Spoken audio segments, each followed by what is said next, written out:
3 নম্বরে মোহাম্মদ নাফিস। আমাদের ইসলামী কুইজ প্রতিযোগিতায় 38 জন লোক অংশগ্রহণ করেছে। মসজিদের কুইজ প্রতিযোগিতায় অংশগ্রহণ করে ফার্স্ট পুরস্কার পেয়েছেন আবু হামজা, মোহাম্মদ আবু হামজা।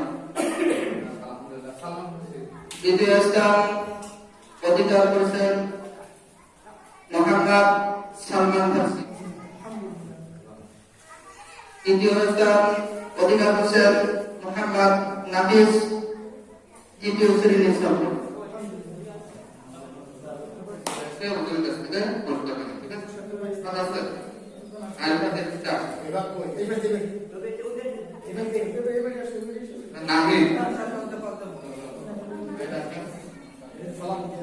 মুনিয়ার তো আসেনি, মুনিয়ার তো আসে, মুনিয়ার পুরস্কার ওদের কাছে নিয়ে যান। আমরা তো আপনাদের